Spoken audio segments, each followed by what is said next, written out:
Hey guys, Joel's back with another message of divine light just for you. And today I'm going to be talking about scripting and how we can manifest beyond the physical limitations and actually tap into a state of being that transcends all of that in order to bring all of our physical desires into fruition.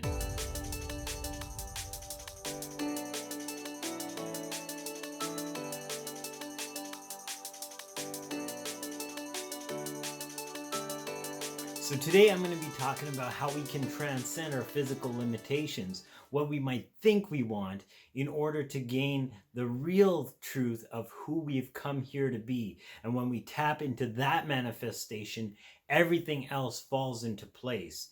But before I begin, if you like these videos, give it a thumbs up and hit subscribe for more like content. If you have any questions, let's have a conversation down in the comments below because I'd really love to hear from you guys and know where you're coming from.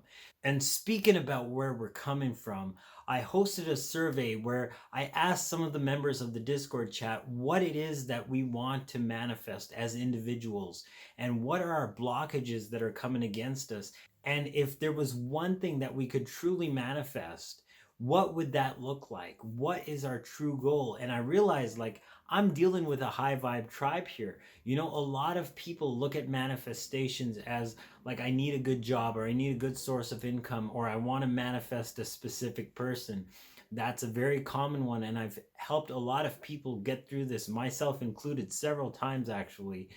And you know, it's just magical how the physical circumstances, that which we can't even control, just magnetizes around the image that we project in our subconscious mind.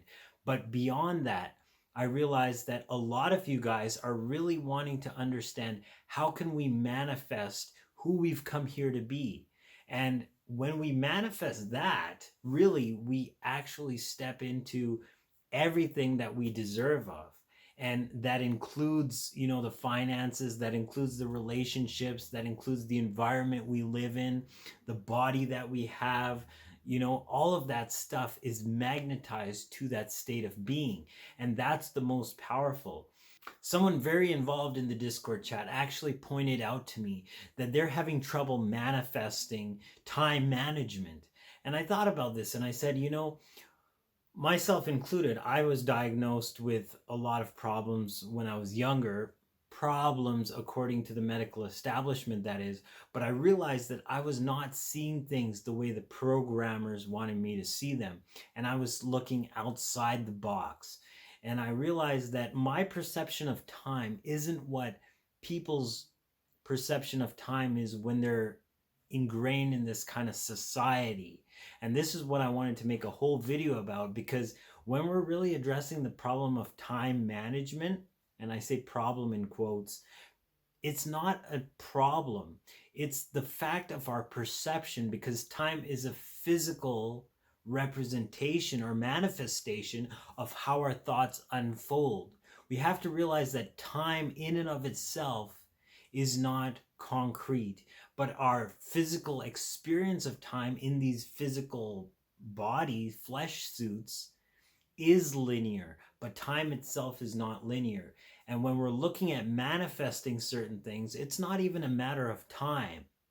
It's a matter of it unfolding, because it already exists. And the unfoldment of it is the process through which all of the cooperative components involved in bringing that fulfilled end to pass must align to what we've set forth and therefore bring us that end.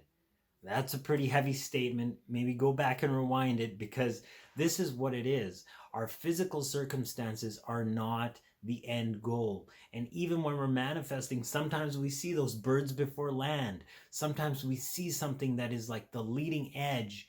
And, oh, is this the manifestation? Well, if we really analyze it, we'll realize that that is not the final end, but it still looks so satisfying. And then we get caught up in analyzing that physical circumstance rather than sticking with the goal and realizing that, you know, that end is still coming.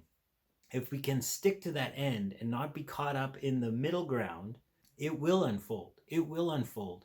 But all of these tests come to us to really gauge our character and assess whether we really want that end that we've set forth, or do we really know inside that there's something better? Was that thing that we thought we wanted just a middle ground to get there? And I digress a bit because I'm talking about time management, and I'm talking about how when we really look at things, it's the time involved that gets us to where we want to go. But are we getting caught up in the middle ground and reassessing every single second? That is the thing. And there's a way to manifest around this so that you're not caught up in the middle ground. There's a way to manifest where you're not focused on the physical circumstances, but you're focused on maintaining your state of being. I always said, it's not the physical manifestations that you can take with you into the next life, but it's that character development, who you've come here to be. Are you really expounding and gaining on that? And by doing so, you will take that with you into the next round. But guess what?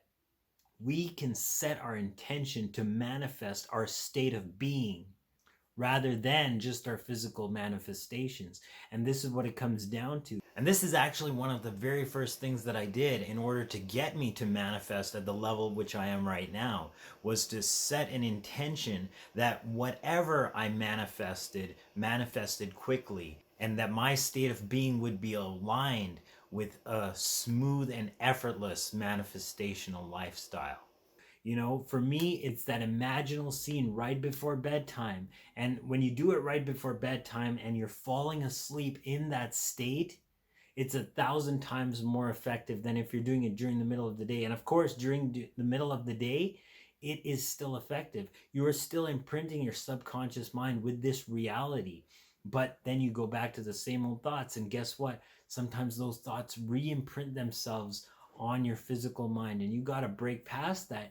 And it's a struggle, especially when you're starting out. But if you can fall asleep, just make believing that that state of being is true and that scene is real, and you embody that state where all your time management is perfect and you're moving forward. That is when that imprints on your subconscious mind. You fall asleep in that state for what, 5, 6, 7, 8 hours. For me, like, I don't even get that much sleep anymore because I'm tapped in. But even if you sleep for a few hours, even if it's a nap in the middle of the day, that itself will program and imprint on your subconscious mind for even a couple minutes. Because that resistance, it doesn't take long. And if you can tap into meditation during the day, you silence that logical loop pattern and you just tap into that state of calmness and focus on who you really are rather than what's going on up here, then it doesn't take long, a couple minutes even. You tap in, maybe it will take you like 15 minutes to get to that state, but you do it for 20 minutes, and those 5 minutes at the end are golden. They're precious, and you really can imprint the subconscious mind that way. And as soon as you wake up in the morning, bask in that state of the wish fulfilled. Suspend your disbelief, suspend the logical mind, suspend the what is for what you want, because that is who you've come here to be. And all these physical manifestations, they're just manifesting because you've accepted something that's not who you truly have come here to be. It's not your fullest potential. And that itself, when you tap into who you've come here to be and you make yourself right with source, with the universe, with God, and Yeshua said, as recorded in the Evangelion of Matthew, seek first the kingdom of God and his righteousness. What does that mean? It means the kingdom, the establishment, the government, God's way of doing things, and his righteousness. You have to attain that state of being, and that inner state of being where all is pure, all is perfect. Shalom, nothing missing, nothing broken, nothing lacking, nothing out of place. And all these things, he's talking about physical riches beyond the wealth of King Solomon, will be added unto you. I did a reasoning session on this a while back, and this is powerful because I've been kicked out of churches for talking about this, but this is the very thing that, the Evangelion, the gospel, is talking about. And they'll diss me and say, you're preaching a prosperity gospel. I'm saying, well, if God has streets of gold, guess what? Are you preaching a poverty gospel to the people? You know, this is not the right way to go. We are called to be kings and priests. And what better king that we have than the King of Kings? So that's my understanding of the text. And I know it's not conventional, but it really is what the text is saying. And the establishment, the institution, doesn't want to admit this. So we got to really know who we've come here to be, what this power is talking about in all these verses, and how we can embody that and make it our own. This is what it says. The Bible, when I read it, it's a manifesting manual. But guess what? Anyway, we could talk about the Beast of Rome another day. Maybe on the Joel Fernandez show, because I will be recording more Joel Fernandez shows. I will be uploading the backlog because I did record a couple late March, early April that I never got to edit, but I'm editing now. And guys, if you really want to be part of this community, check out the Discord. Link is in the description. Check out the manifestation course. Abundance, really fun exercises. And check out some of the coaching. If you guys would really like to manifest something, check the link down below. Email me even. Just let's have a conversation and let's bring this to the next level, because I'm back. And if you really like what I'm producing here, but you don't really feel like you need any of these programs, just consider making a donation and help support me, because honestly, it's an energetic exchange. And when we engage with the laws of the universe, we actually reap a harvest in line with those laws. What you put out is what you get back. And when you go back and watch some of these videos, even me, I get so much more out of them. So consider that. Links are all in the description, because we are accelerating forward and we are taking this to a whole new level, because this is the time. This is the time. We have come here for such a time as this. There is a purpose that each and every one of us has been born to accomplish.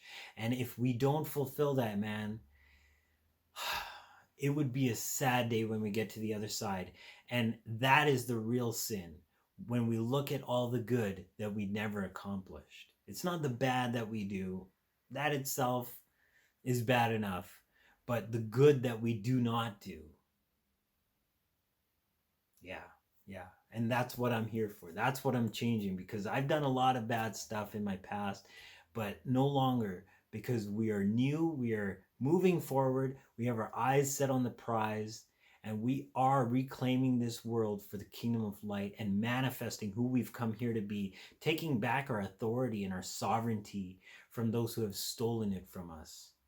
We are the next generation, and we will win. So I love you guys. I'll check you in a future video. Joel's signing out once again. Agape. Salaam. Namaste. Hotep.